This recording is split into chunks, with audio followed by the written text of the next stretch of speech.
What's going on, everybody? This is Shaun with Strangeland Oddities, and we are at Days of the Dead, North Carolina, Charlotte. And I'm Danielle with Strangeland Oddities, and I'm here with Heather Langenkamp. Yep, that's me. So if that's okay, we're just going to ask you a few questions today. Yeah, I'm open. Ask me anything. Okay. I guess my first question would be, from the start of your career versus now, how has being a woman in film changed? When I first started out, when Nightmare on Elm Street first came out, I think people were really, they loved the character of Nancy Thompson so much because she was a young woman, and that she was able to kind of use her ingenuity and all of her, brain power to figure out how to get Freddy Krueger and how to, find out where his weaknesses were and all that. And I think that appealed to a lot of people in a way that horror movies hadn't appealed to people before. And so she was a really new character on the scene, new kind of character on the scene. And I think Wes Craven was ingenious in making her a young woman who is kind of on the cusp of womanhood, because through the film she also grows a great deal. I mean, she goes from being kind of this very sweet, kind of average high school student, and then you just see through this ordeal how by the end, she's really taken control of her own power as a woman, but also just as an adult. And you see her just kind of take control of her own life. And I believe like those are the underlying themes that make Nancy Thompson so important. And yesterday we had a question and answer session, and I'm really moving away from the term final girl because, as a woman myself, I feel that it was way more than that. She was a heroine that, was really took power for herself, and she was a character that, really fought hard to survive. But I don't think that there was really much to do with the fact that she was a girl in any of it. I think that it could have been a boy in that role. It just wasn't. Wes decided he wanted to have a female lead in that role, and the dynamics between she and Freddy Krueger, I think, are enhanced by the fact that she was a woman. And I think there was just kind of a primal, kind of weird, not romance, but like this tension, this sexual tension that having a girl in that role created. It sounds like you really do care about Nancy as a character. Do you, after being Nancy for such a long time, being known for that, do you ever get tired of being that character? Do you feel like you've outgrown that character? Actually, I don't think I'm tired of her character. I think I get more and more excited about talking about her character to people in general, because I find that kind of dynamism and that kind of willingness to be really involved in your own life and your own salvation basically is something that everyone needs all the time. I feel that encouraging kids especially to feel empowered in their situation, which is often I think kids do feel very powerless, like they feel like their lives don't have much direction, or they don't know which way to go. They feel victims of their surroundings a lot of the time. I think watching Nancy, for anybody, male or female, can often give you a sense that, if you just dig deep, there are ways to rise above whatever crappy situation that you're in. That's an inspiring answer. I feel inspired. so I'm going to get off the Freddy Krueger topic just for a moment. You got into special effects, and you've worked on quite a few movies with special effects. What made you decide to go in that route as far as special effects? Well, so being an actor, you're often away from your family. You're often, plucked out of your home life and sent to distant locations. And plus, believe it or not, I mean, I didn't really get that many parts after I played Nancy. I did my 3 Nightmare on Elm Street films, but not much else. So when I was I just had my daughter, so I would say it was like 23 years ago or 20 years ago. my husband and I had some opportunities to, he, is a very prominent special effects makeup artist and a designer, and he got the movie Dawn of the Dead that was going to be shooting in Canada. And at that time, I thought to myself, I can either pursue my career and, perhaps live apart from my family or stay in LA and continue trying to get work. Or maybe what we should do is why don't I just work for him and I'll just help him do his job. We can all stay together and, not have to worry about this tension that having two, big, my career was not big. His was way bigger than mine at the time. So I thought, this makes a lot of sense. And so what I did is I just learned how to run this makeup effects shop that we had. I learned about the materials. I learned about the processes of it. I learned about all the people in the business who are good at what they did. And I learned how to I learned how the whole makeup effects world kind of does it. And then, I supported my husband in that. I'm kind of like the CEO of our company. I don't actually do special effects makeup. I'm not a makeup artist. I don't know how to do any of it. I know how it's made, from soup to nuts. I can tell you how to do a prosthetic, makeup or a 3-part mold, but I couldn't actually, I've never actually sat down and done it myself. So I really felt like this was a chance for me to join my husband's company that was very successful. And so we built it up. Since then, now we're in our 5th season of American Horror Story, and we did Star Trek Into Darkness, and he is really the creative force in our company, and I'm the business force. So for me, it was always a practical decision. I just wanted to be with my family. I wanted to raise my kids. I didn't want to have to, being an actress is often like a real ego-bruising proposition, and I thought, why not be involved in a business where I can feel successful and I can feel like I'm working really hard every day and I don't have to feel insecure. At the same time. Exactly, and I get to work with my husband every day, so it's great.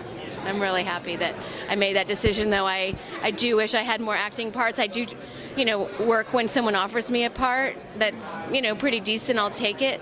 But now that I'm older, perhaps I'm maybe able to get back into acting. I'm trying. I'm seeing if anybody wants me out there. I was talking to Bill Moseley earlier. He was telling me to ask you about a short film that you guys did called Flashlight. Yeah, this is a good example. Someone approached me to do a film, and it was really fantastic script. And it's a cute short film.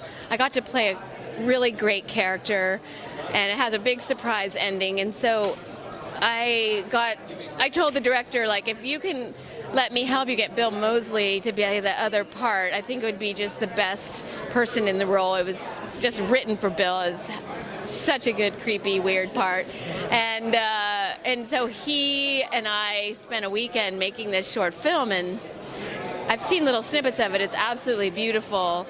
And I'm praying that, it gets finished. I know they're in the final stages of finishing it. So perhaps at one of these cons, maybe we can get them to submit it and have a showing, for the fans here. Because I think these venues actually are some of the best places to screen short films. There's not that many places in the other world out there, outside the hotel, that screen horror short. So, let's hope that changes. But for right now, this is an awesome place to show these films. I was curious because you did mention Star Trek as well. And then obviously you've been, Nightmare on Elm Street. So between working on 2 iconic, long-running franchises, yeah.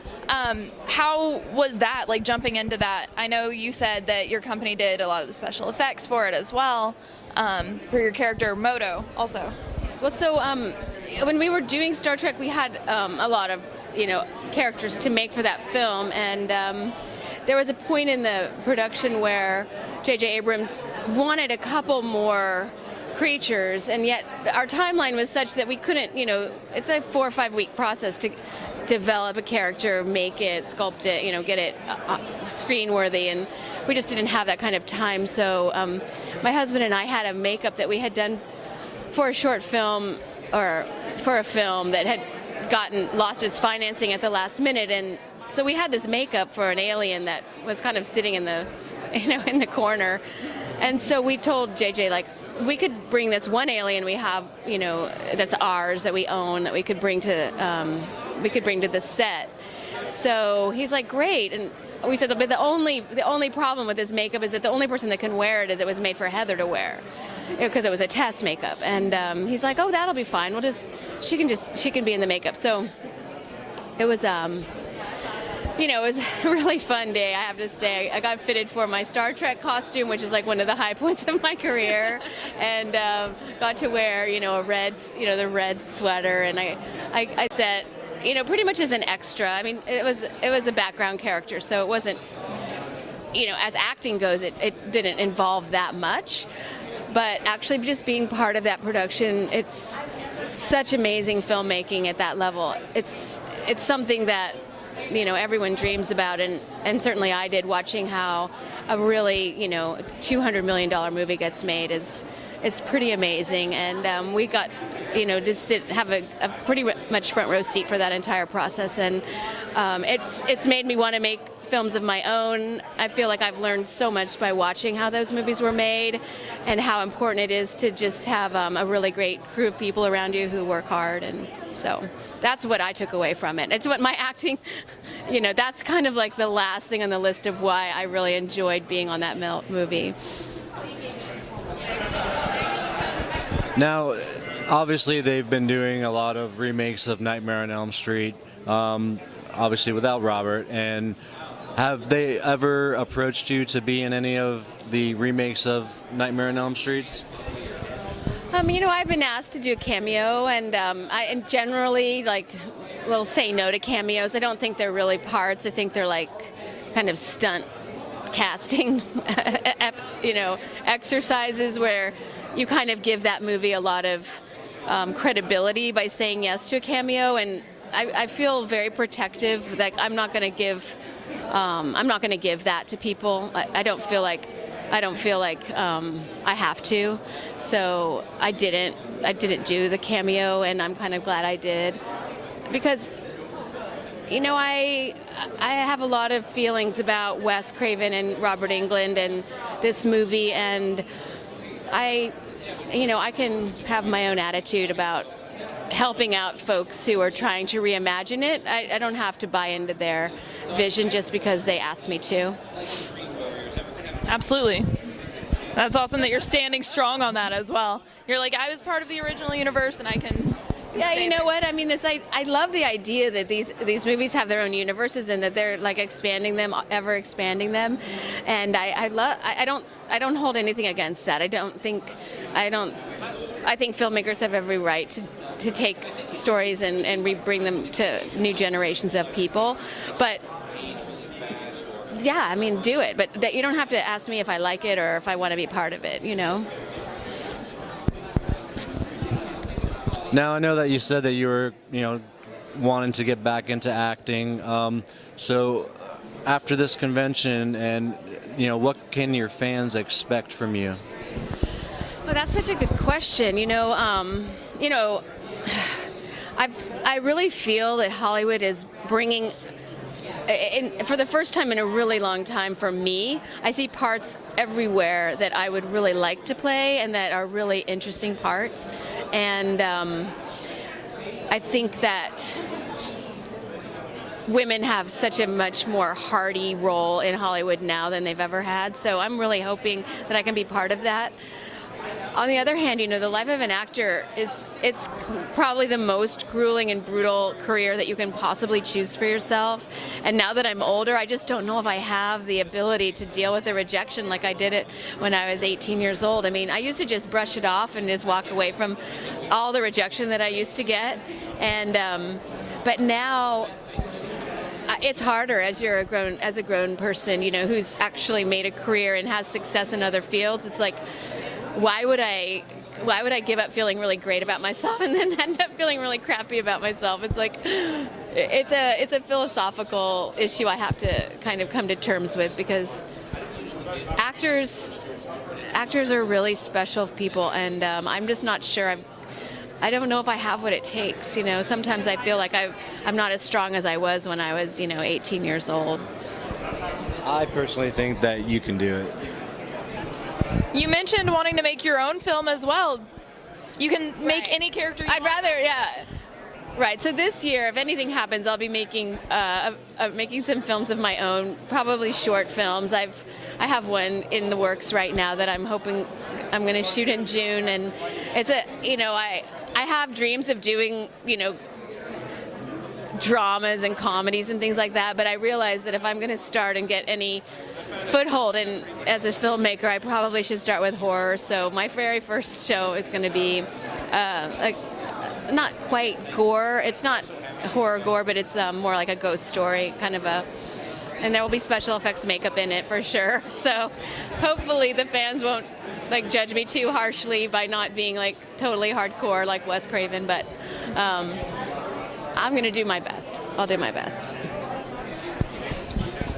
And any last words before your fans, because I know we have a lot of fans waiting in line for you. Incredible. I come to these conventions, and in the beginning there were mainly guys, 25-year-old guys in black t-shirts coming to say hello, and then now I get grandmothers and grandchildren all coming together. I got even babies who know the Nightmare on Elm Street theme song. So obviously this movie is performing this intergenerational function. Grandmothers can show it to their grandkids, and feel good about it. It's a mystery to me how this has happened. I can't explain it, but as time goes on, I realize that this is such a part of our culture that I feel very protective about it, and I really hope that people know how much I appreciate the love that they have for this movie, and that I've developed too through them. I don't know if I loved Nightmare on Elm Street as much as I do now, and it's all due to the fans telling me what a great experience it has been for them to watch it over 30 years. Absolutely. Awesome. All right. Well, I do thank you for taking the time out here out of your busy schedule. It's been great. I'm Shaun with Strangeland Oddities. I'm Danielle with Strangeland Oddities. And I'm Heather Langenkamp. Strangeland Oddities is out. Days of the Dead.